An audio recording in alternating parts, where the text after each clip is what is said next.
Si Benji ko um, has been working with the Bataan Local Economic Development and Investment Promotion Division under the Bataan PPP and Investment Center. No?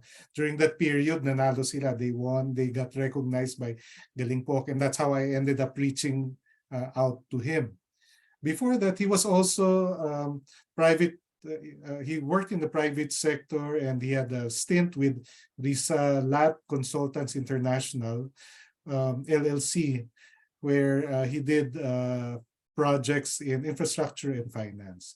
He earned his master's in international marketing from the Hult International Business School in Cambridge, Massachusetts. So, Benji, thank you for joining us. And now we'd like to hear your thoughts on PPP approaches to this $1 trillion market. We need a lot of capital, and how might PPPs be part of that? Benji? Okay, thank you, Mayor. Thank you, Sir Elmer. Actually, going back to Mayor Charlie's presentation, he mentioned about what is the LGU's role in terms of PPP and renewable energy. And I think I would boast that Bataan is one of the provinces that is tailor fit for this specific endeavors, because we've already have the legislation, we already have the team, we already have the ecosystem developed already, and it has been already validated since we won the Galingpok Award last year. Thank you very much, Elmer, for the introduction. So I'll show you first why Bataan has been experiencing a tremendous success. No, so one of the things in order for the LGU to function is to have a pretty good planning foresight in the future. Since we do have a numerous infrastructure projects already in the pipeline, so we have the Bataan Cavite Bridge, which is a national PPP project. We also have the Bataan Transshipment Hub right here in Mariveles that is already under, we've already issued a notice to proceed for this, and it is a local PPP under the provincial government of Bataan that will already be implemented. So this one slide shows the 100-year sustainability plan of Bataan. So with that, as you can see, we are a peninsula. So right now we are a dead end. So in order to access Bataan, you have to go through Bulacan and Pampanga through NLEX and SETEX. But right now, what we have right now is the developments in infrastructure, and with that, very high demand for energy, for renewable energy source that can sustain the developments of the province. So I'll show you all of the things that we have done the past few years.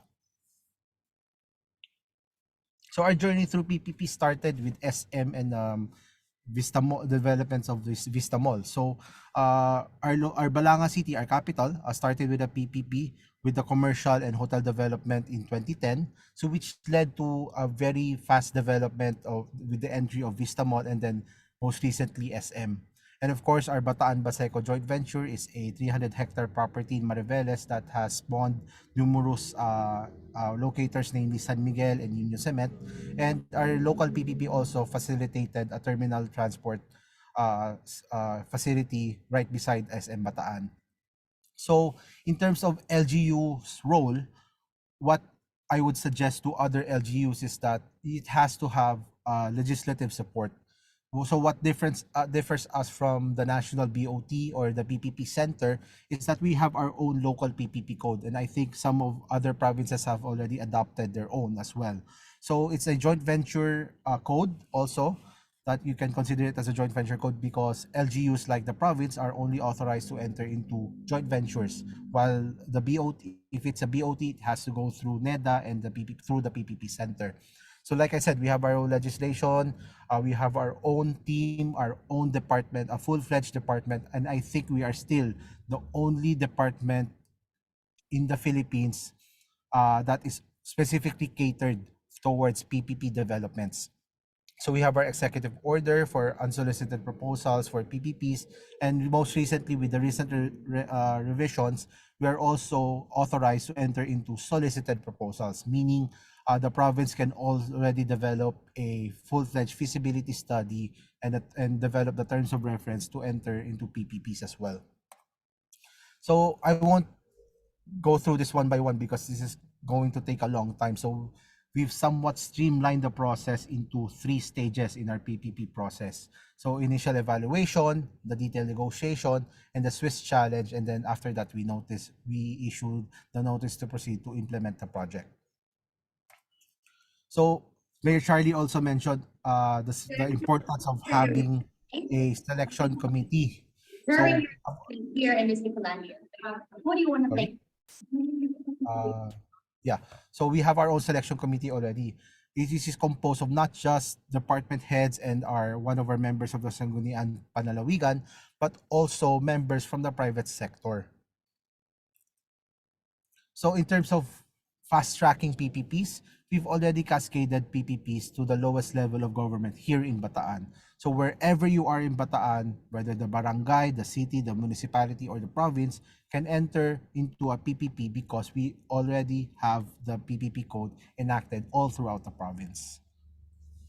In terms of having a ecosystem for PPPs, so this is a snapshot of what we have.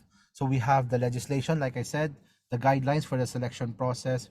We have a budget appropriation, a dedicated selection committee, a very talented office and talent. Of course, in terms of certification, we've gone through most of our staff, even the leadership, are certified PPP practitioners under APMG International and Singapore Management University. And constant, we are always training under the PPP Center in terms of developing our knowledge in terms of PPPs. In terms of marketing collaborations, we have worked with multiple eco zones and national government agencies and even the private sector and the local chamber of commerce to further enhance our ecosystem and also address the needs of the public. In terms of a very talented team, like I mentioned, I'm a consultant under the division or the local economic divisions, which my job is particularly to market the province toward and fish for PPP projects that is in line with the strategic initiatives of the province. So in terms of proof of concept, this is what we want to showcase. What I want to showcase to our audience right now is that we have a proof of concept, not just in renewable energy, but also in infrastructure projects. So our bunker at the capital, which is our flagship PPP agreement, it's a partnership with Alloy MTD, a Malaysian company that developed our government center at no cost to the province and in line with the ease of doing business initiatives. So I'll share with you also uh, the bunker itself. It's also supported already with a solar panel, roof solar panels. So we've cut our electricity cost by at least 35%, and we do expect to cut it more, given that we're looking for PPPs for roof solars also to support the operations of the government here in the province. So how it works is actually basically. The first to the third floor is occupied by the national government offices like the DTI, whoever. And the fourth to the seventh floor is occupied by the provincial government. So what happens is we share on the sublease on the first to the third floor. The province pays rent on the building, but the proponent, Alloy MPD, pays for the rent on the land. So nagbabangga. So the finances somewhat works out wherein the private sector earns a very good return on investment, and at the same time it limits the expenditure of the province in terms of uh, paying for the whole building. And that bunker itself spawned into just that was just phase one of the agreement. So it's a whole capital development all throughout the cap, so that we have a full-fledged township in the capital. So it's a hotel commercial area in the front, office buildings at the side, and residential mid-rise, high-rise buildings at the back. And of course, in terms of MICE tourism, we have a convention center as well that is already going under construction. So going back to this, the purpose of this webinar, PPPs has somewhat empowered the province to pursue projects that addresses the immediate needs of the province. And with the bunker success, it germinated towards multiple PPP projects already in multiple fields, not just renewable energy. So we have a ferry system now that connects uh, us from SM Mall of Asia It cuts the travel time in half. So if you want to visit Bataan, you can ride the ferry. A no contact apprehension similar to the program in Metro Manila. A hearing center in our Mariveles District Hospital. And because of that success, we've been recognized multiple times already. We were able to generate 170 billion pledges in 2022. And of course, we've been awarded the most business-friendly province twice and a special citation for PPPs last year.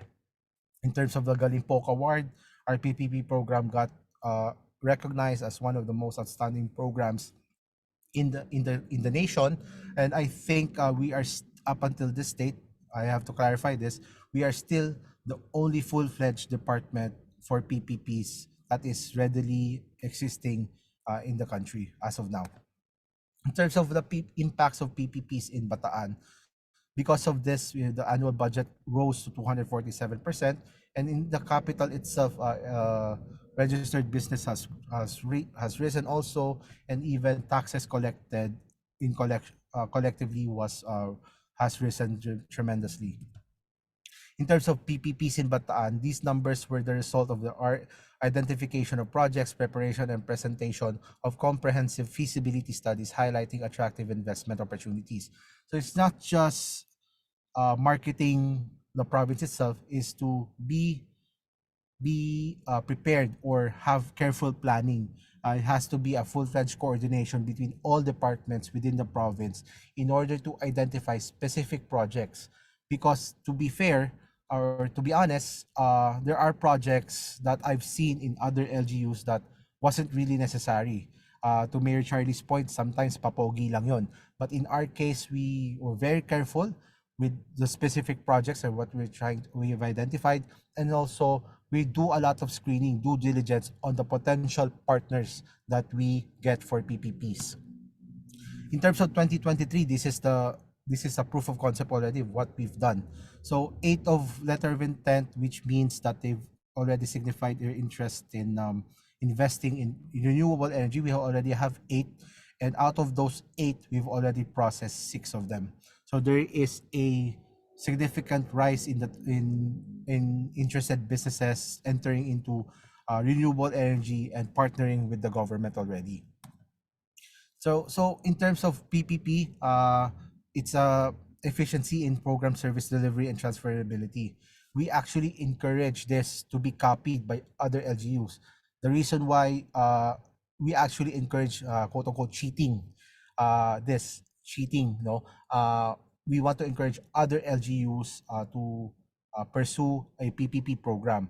And case in point, I think one of the sisterhood agreements that we have with General Santos City, most recently, they've already opened a division under their Economic Development Office, a PPP unit dedicated strictly towards PPPs. And that was a result of our partnership and the Galing Pook Award that we have. So it is something that we're proud of, and it is something that we want other LGUs to replicate. So again, I thank you, Elmer, for inviting me to speak on this webinar, and I thank you very much, and I hope to have a very fruitful discussion later on.